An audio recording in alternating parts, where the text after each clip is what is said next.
冊トラブルドットゲイン編始めていきます。 KGC プリンティングカレッジの三浦です。よろしくお願いいたします。ドットゲインとは、ドット網点がゲインする増すということから、網点の太りまたは広がり量を表します。印刷版の網点面積率より印刷物の網点面積率の方が大きくすられた状態を言います。オフセット印刷では必ずドットゲインは発生します。ただこのドットゲイン量が必要以上に大きくなってしまいますと、同じ濃度で印刷したとしてもこのように色が合わないような状況が発生してしまいます。ドットゲインが大きくなる原因としてこの5つの項目が考えられますが、今回インキは温度の影響を受け、その物性が変化します。理想の温度とは、温度変化により印刷にどういった変化が生じるのかを理解しなければなりません。印刷環境によるインキの物性変化について、温度変化をさせてインキタック値を測定すると、タック値は温度によって変わることがわかります。インキは温度によって大きく物性が変わる物体です。温度が低いとインキが硬くなります。このため冬などの温度が低い場合は、あらかじめタック値の低いインキを使用することで対策を行うことができます。逆に温度が高いとインキが柔らかくなります。夏場などの温度が高い場合は、あらかじめタック値の高いインキを使用することが非常に大切になってきます。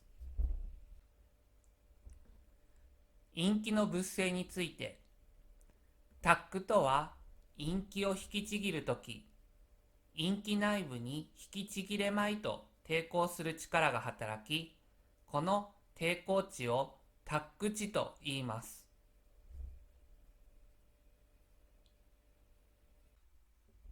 インキタック値は以下の諸条件に大きな関係があります。一つ目、ローラーからローラーへのインキの転移、また版、ブランケット、印刷用紙へのインキの転移。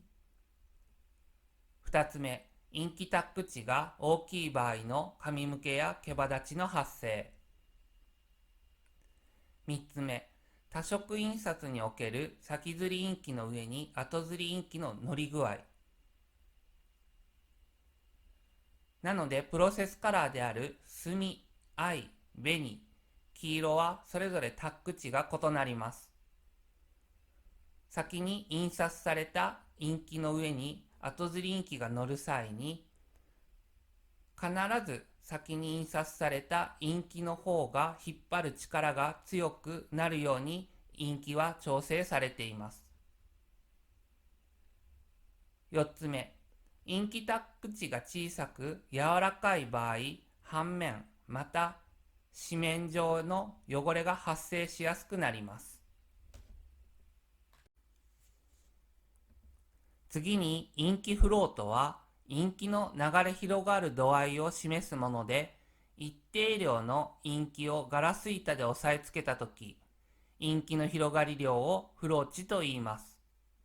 このフロー値の変化により、フロー値が大きいとドットゲイン量が大きくなり、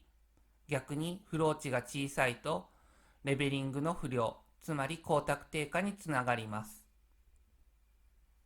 また、色素トロピーとは、攪拌すると流動性を増し、しばらく静置すると元の状態に戻る性質です。印刷では、インキをヘラで練ると、最初は硬いが練っているうちに柔らかくなり、また放置しておくと元の硬さに戻ることを言います。